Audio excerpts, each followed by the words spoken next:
Assalamualaikum warahmatullahi wabarakatuh. Welcome back to my channel bersama gue Inka.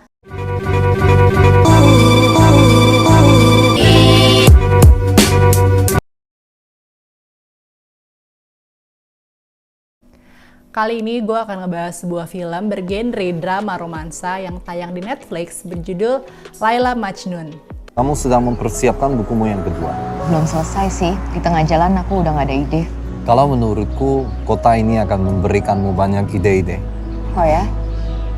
Samir dia siapa ya? Selamat. Kalau mulai nonton video ini, bagi yang belum subscribe, jangan lupa subscribe channelku ya. Dan nyalain lonceng notifikasi juga, supaya gue lebih semangat bikin video dan juga bantu channel ini akan lebih berkembang lagi. Sutradarai oleh Montitiwa, jadi bagi yang belum tahu nih gitu tentang Laila Majnun, jadi film ini adalah adaptasi bebas dari kumpulan syair-syair terkenal berjudul Laila Majnun yang ditulis oleh pujangga Nizami Ganjani pada abad 12 Masehi yang berasal dari negeri Timur Tengah, Azerbaijan. Jadi gue mau sharing dulu, zaman gue masih kuliah dulu ya, belasan tahun lalu, gue pernah baca bukunya nih Laila Majnun gitu. Jadi intinya sih cerita tentang kayak Romeo and Juliet versi Timur Tengah gitu, yang gue tahu waktu itu dari Persia gitu kan, ternyata dari Azerbaijan gitu. Dan ternyata bahkan ini kan karena udah ditulisnya bukunya itu dari abad 12 Masehi. Sebenarnya kalau dibandingin sama Romeo and Juliet kan William Shakespeare itu justru sebelum ada Romeo and Juliet, ini Laila Majnun itu udah ada duluan. Bahkan katanya Romeo and Juliet justru terilhami dari kisah Laila Majnun ini. Karena gue juga dulu kuliah sastra ya, jadi ya bukunya tuh sebagus itu gitu ya. Tulisan-tulisannya, syair-syair tuh bener-bener bikin sedih. Dan bukunya itu juga merupakan buku bestseller terlaris sepanjang masa. Memang kata saudaranya sih, film ini merupakan kayak penghormatan terhadap pujangga Nizami Ganjani membuat karya ini. Akhirnya diadaptasi dalam sebuah film, cuma dalam genre drama romansa yang lebih ngepop gitu, yang lebih mudah diterima oleh anak-anak milenial. Untuk aktor-aktornya di sini juga yang aktor-aktor kelas oke semua gitu, dari mulai Reza Rahardian dia memerankan sebagai Samir, ada Acha Septriansyah memerankan sebagai Laila, ada Baim Wong sebagai Ibnu Salam, terus ada Natasha Rizky, ada Diani Tami dan lain-lainnya. Menceritakan tentang Laila yang dia adalah seorang wanita pintar dan modern. Dia juga seorang guru dan dosen yang akhirnya berkesempatan untuk menjadi dosen tamu di negeri mirip-mirip dekat Turki gitu ya, dekat-dekat Turki, namanya Azerbaijan. Nah, di Azerbaijan ini dia berkenalan dengan seorang mahasiswa S2-nya yang diajar di sana bernama Samir. Dimana Samir itu sebenarnya dia udah ngefans berat, udah obsesi berat sama si Ibu Laila ini gara-gara novelnya gitu. Padahal si Laila ini udah dijodohin sama orang bernama Ibnu Salam, diperankan oleh Baim Wong tadi. Oke, kita langsung masuk aja ke pros and cons-nya gitu. Untuk dari alur ceritanya sendiri, prosnya meskipun ini filmnya lumayan lama ya, 2 jam, cuman gue tetap tertarik dan mengikat untuk mengikuti sampai akhir karena begitu menarik. Karakter-karakter di film ini juga kuat-kuat, cuman bagi gue yang lumayan mencuri perhatian justru ini ngomongin karakter ya. Karakter Ibnu Salam ini diperankan oleh Baim Wong gitu. Jadi si Ibnu Salam itu dia menikahi Laila bukan karena cinta gitu, tapi karena pencitraan, karena dia ingin jadi calon bupati. Dia harus mencari cewek yang pintar, yang gak malu-maluin kalau diajak kondangan mungkin, yang bisa dibanggain, wah gila cewek gue dosen, cewek gue tuh pernah ngajar di luar negeri. Jadi dia nikah tuh bukan karena cinta sama Lailanya gitu. Dan itu sumpah gue ikutan baper, gue ikut kesel sama si karakter Ibnu Salamnya itu, karena ada cowok kayak gitu ya, kayak dia perhatian sama ceweknya cuma buat basa-basi doang. Untuk acting para aktornya, kalau untuk Acha ya seperti biasa dia selalu menarik, selalu bagus. Cuman gue nggak tahu kenapa ya, apakah emang karakternya atau memang dia memerankannya seperti itu, dia tuh agak-agak mirip gitu.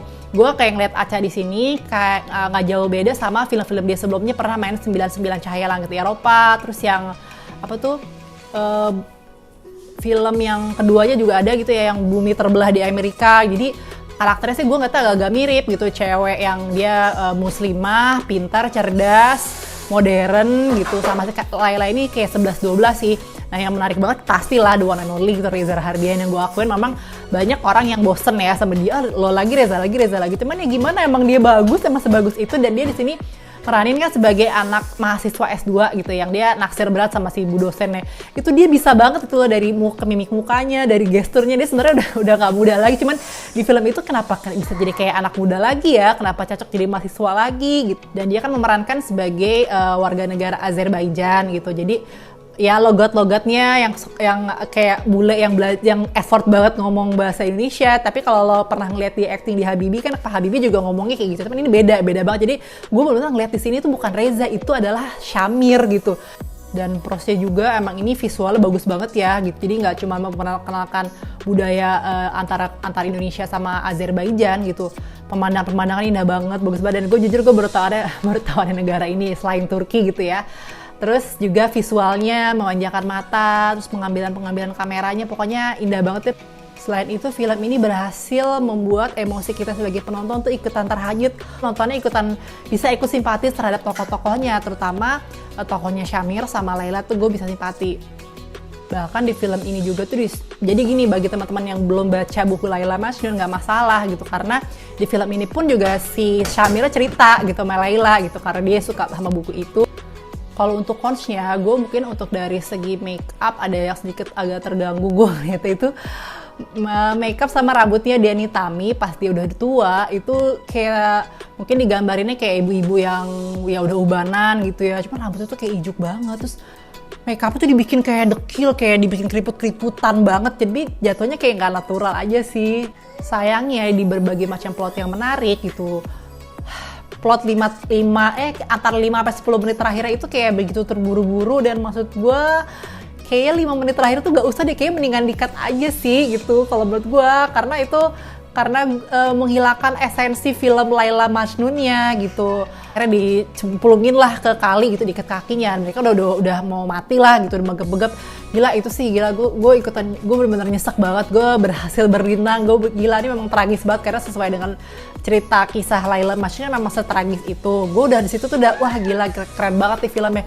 Tapi ternyata tiba-tiba ya gue agak bingung sih, gue nggak tahu apakah memang karena pengennya lebih ngepop film ini akhirnya dibuat, mungkin entahlah saudaranya anggap mungkin orang Indonesia tuh nggak suka dengan tipe film yang endingnya tragis, film yang nggak happy ending, akhirnya dibuatlah ending dengan happy ending seperti itu, walaupun dengan durasi yang cepat banget dan pace yang cepat banget, apakah udah buru-buru durasi apa gimana gitu.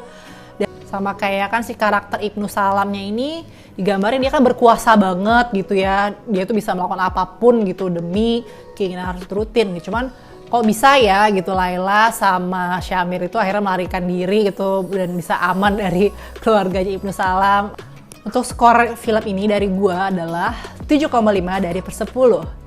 Dan untuk yang kalian ngebayangin kalau misalnya film ini tuh kayak film drama religi, sebenarnya itu bukan film drama religi ya, karena ada beberapa scene-scene yang menurut gua kalau dari segi Islami tuh nggak seharusnya gitu, kayak mereka belum nikah cuman udah berpelukan gitu. Terus ada ya ketika si Laila aja buka pintu dia lagi nggak berhijab gitu. Jadi sebenarnya film drama romansa. Dan buat kalian teman-teman yang udah nonton gimana? Apakah setuju dengan ending versi gue yang udahlah tragis aja, udah sampai dia cemplung mati, udah kayak gitu kayak Laila Majnun, atau memang suka dengan ending yang bahagia kayak gini? Nggak apa-apa, silahkan share aja di komen. Yang belum nonton silahkan nonton film ini oke banget, apalagi bagi lo yang suka film drama ini wajib banget tonton ya. Oke, terima kasih sudah menonton, bye-bye.